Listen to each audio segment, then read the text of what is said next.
Question है, दो मीनारों के बीच की क्षैतिज दूरी, ये दो मीनारें हमने बना दी, एक मीनार ये है और एक मीनार थोड़ी बड़ी रहेगी।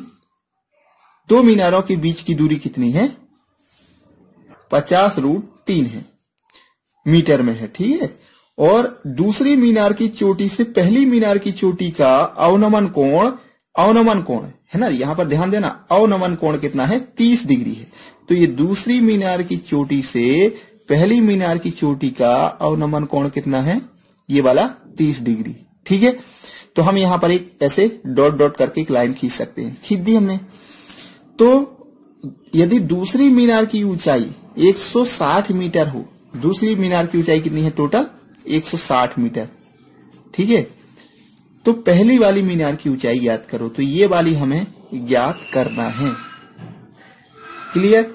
तो यहां पर हम क्या मान सकते हैं? यहां पर हमने मान ली इसकी ऊंचाई h है, ठीक है। अब यहां से हमने ये डेड डैश कर दिया, अगर ये 30 का है तो ये भी कितने का बनेगा? 30 डिग्री का, क्योंकि ये अंतः एकांतर कोण से होते हैं, अगर ये जितने का होगा उतना का ये बनेगा, ठीक है। अगर मैं कहूं कि ये वाली जो मान है यहां से यहां तक की दूरी जो 50√3 है, तो ये भी कितनी होगी? 50√3 ही होगी, ठीक है। तो हमारे पास यहाँ आधार आ गया और ये h दिया है, तो हम क्या लगाएंगे? tan theta. तो tan थीटा बराबर, थीटा का मान कितना है? 30। तो tan थीटा का मान क्या हो जाएगा हमारे पास? h/50√3, clear. tan 30 का मान होता है 1/√3, ठीक है। और क्या हो जाएगा? h/50√3, ठीक है। अब यहां से देखो, √3 से √3 कैंसल, यानी h का मान कितना आ गया आपके पास? 50 मीटर आ गया ना। h का मान कितना आ गया? 50 मीटर। तो अब यहां का मान जब हमारे पास 50 मीटर आ गया, और अगर इसकी ऊंचाई ज्ञात करना है तो 160 में से 50 घटा देंगे तो इसकी ऊंचाई आ जाएगी, क्योंकि टोटल में से इतना घटा देंगे तो ये बराबर आ जाएंगे, क्योंकि ये तो दोनों तो बराबर है। तो कितना हो जाएगा? 160 - 50 बराबर आ जाएगा आपका 110 मीटर, क्लियर। तो इस टाइप से आपको सॉल्व करना है। अब देखते हैं हम अगला क्वेश्चन। ये अगला क्वेश्चन है, एक नदी पर बना एक पुल 100 मीटर ऊंचा है। एक नदी है, मान लीजिए, उस पर एक पुल बना है, एक नदी है और उस पर एक पुल बना है। तो क्या है? 100 मीटर ऊंचा है, यानी ये ऊंचाई कितनी दी है आपकी? 100 मीटर, ठीक है। नदी के जल सतह पर स्थित दो बिंदुओं से, नदी के जल सतह पर स्थित दो बिंदुओं से, अब जल सतह मतलब ये वाला एरिया है, ये वाला, ये जल सतह के दो बिंदुओं से अवनमन कोण क्रमशः 30 डिग्री और 45 डिग्री है, दोनों बिंदुओं के बीच की दूरी ज्ञात करो। तो यहां से मान लीजिए, यहां का अगर मैं कहूं, यहां से मान लीजिए जब यहां पर बिंदु था तो यहां से अवनमन कोण कितना था? मान के चलते हम कि 30 डिग्री था, ठीक है, 30 डिग्री था। तो थोड़ी और जब आगे बढ़ेगी कोई वस्तु तो यहां पर अवनमन कोण थोड़ा सा बढ़ जाएगा, तो ये वाला डिग्री कितना था? 45 डिग्री है, ठीक है। तो यहां से कितना था? 30 डिग्री था, और यहां से कितना हो गया? 45 डिग्री हो गया। तो दोनों बिंदुओं के बीच की दूरी ज्ञात करो। तो हमें क्या ज्ञात करना है? ये दूरी ज्ञात करना है, ठीक है ना। और अब ये वाला दिया ही है कि 100 मीटर, यानी ऊंचाई कितनी दी है आपकी? 100 मीटर, ठीक है। और अब हमें ये वाली दूरी ज्ञात करना है, तो ये पूरी निकालनी पड़ेगी, और पूरी में से इतने एरिया और इतनी वाली निकालनी पड़ेगी, यानी दो निकालनी, ये पूरी निकालनी पड़ेगी और ये निकालनी पड़ेगी, और दोनों में इसमें से इसको घटा देंगे तो ये वाला मान निकल आएगा, जैसा कि अभी ऊंचाई के लिए किया था, सेम वैसे ही। तो पहले तो हम देखो यहां पर, अगर ये 45 है तो ये वाला भी कितना होगा? 45 डिग्री होगा, होगा कि नहीं होगा? अगर ये 30 है तो ये भी कितना होगा? 30 डिग्री होगा, होगा कि नहीं होगा? अब इसको मान लें हम, ये तो दिया ही है, इसको मान लें हम थोड़ी देर के लिए x और इसको मान लें बड़ी वाले को y, ठीक है ना। अब देखते हैं, हम वही लगाएंगे इसमें, tan थीटा कितना? tan थीटा, tan 30 का मान सबसे पहले या तो इसको ज्ञात कर ले या तो इसको मान ज्ञात कर ले। तो यहां सबसे पहले हम मान रख देते हैं इसमें 45 का। तो tan 45 का मान कितना हो जाएगा? लंब बटे वही LAL बटे का, तो लंब बटे आधार, तो आधार कितना है हमारे पास? x है, तो x लिख दिया। tan 45 का मान कितना होता है? 1 बराबर 100 बटे x, तो x का मान कितना आ गया हमारे पास? 100 आ गया ना, x का मान 100, तो ये वाला मान आ गया हमारे पास 100। अब हम बड़े वाली की बात कर लेते हैं, यहां से यहां तक की। तो इसके लिए अगर हम tan 45 की जगह आप क्या करेंगे tan 30, क्योंकि ये वाला तो निकला है, 30 का मान ज्ञात करेंगे। और यहां हो जाएगा आपका लंब कितना है आपका 100 और बटे आधार मतलब y। ठीक है, तो tan 30 का मान जो होता है हमारे पास वो होता है 1/√3, 1/√3 और यहां 100/y। तो y बराबर निकालना है तो ये इस साइड जाएगा और एक इस साइड जाएगा, तो y बराबर हो जाएगा आपके पास 100√3, यह आ जाएगा ना y बराबर। अब देखो y का मान भी आ गया हमारे पास और x का मान भी आ गया, मतलब ये वाला भी मान आ गया और ये वाला ही मान आ गया। अब ये वाला निकालना है तो इस बड़े में से छोटे को घटा देंगे तो ये इतना मान आ जाएगा, इतना वाला। ठीक है, तो 100√3 माइनस 100 तो बराबर क्या आ जाएगा, 100 को कॉमन ले लें तो क्या जाएगा √3 माइनस 1, ये आ जाएगा आंसर। क्लियर। अगर हो सकता है कि अगर और सॉल्व करवाने के लिए हो तो यहाँ पर √3 का मान भी दे दी वो कि √3 का मान इतना है, तो ऑप्शन पे डिपेंड करता है, जो भी ऑप्शन है उस टाइप से आप इसको और थोड़ा सा सॉल्व कर सकते हैं। अब देखते हैं हम अगला क्वेश्चन। एक चिमनी और एक मीनार एक ही समतल पर खड़े हैं, तो सबसे पहले हम क्या करें, एक चिमनी और एक मीनार एक ही समतल पर हम ऐसे खड़े कर दें। ठीक है, इसके बाद क्या कह रहा कि मीनार के ऊपरी सिरे से चिमनी के आधार, मान लीजिए इसको हमने मीनार मान लिया, इसको हमने चिमनी मान लिया, तो मीनार के ऊपरी सिरे से चिमनी के आधार का उन्नयन कोण कितना है 60 डिग्री, मतलब ये कोण कितना है आपका 60 डिग्री। ठीक है, तथा चिमनी के ऊपरी सिरे से मीनार के आधार का उन्नयन कोण 30 डिग्री है, तो ये वाला कोण कितना है, ये वाला है 30 डिग्री। ठीक है, यदि चिमनी 50 मीटर ऊंची हो, यदि चिमनी कितनी है 50 मीटर क्या है ऊंची है, ठीक है, तो मीनार की ऊंचाई ज्ञात करो, यानी ये वाला हमें ज्ञात करना है। इसको हम मान लेते हैं h मीटर ऊंची है। देखो मैंने हर टाइप के क्वेश्चन लेने का प्रयास किया है ताकि आपका कोई भी ऐसा टाइप ना हो जो छूट जाए। क्लियर।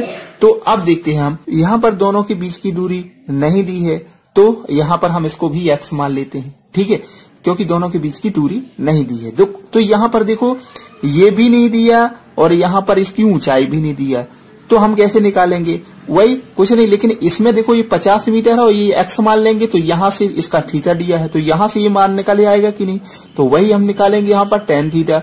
तो tan थीटा बराबर क्या हो जाएगा, यहाँ पर 30 डिग्री है, 30 बराबर, अब यहाँ पर tan थीटा बराबर हम जानते हैं वही LAL बटे काका लंब बटे आधार, तो लंब कितना है हमारे पास 50 और आधार कितना है हमारे पास x।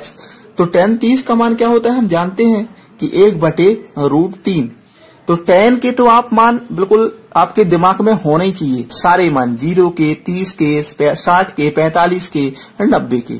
ठीक है, तो tan 30 का मान 1/√3 और यहाँ पर हो जाएगा 50/x। ठीक है, तो यहाँ से x का मान क्या निकल आएगा आपके पास 50√3। तो देखो ये मान आ गया आपके पास 50√3। अब ये आ गया, अब ये आप आराम से निकाल सकते हैं क्योंकि हमारे पास एक चीज आ गई, क्योंकि यहाँ पर अभी दोनों चीजें नहीं थी, एक चीज आ गई तो दूसरी चीज आराम से निकल सकती है। तो यहाँ भी हम वही tan का मान लगा देंगे। tan यहाँ का एंगल कितना है 60, तो tan 60 बराबर लंब कितना है h और आधार कितना है 50√3। ठीक है, और tan 60 का मान कितना हमें पता है √3, तो √3 लिख दिया हमने बराबर h बटे कितना हो गया हमारा पास 50√3।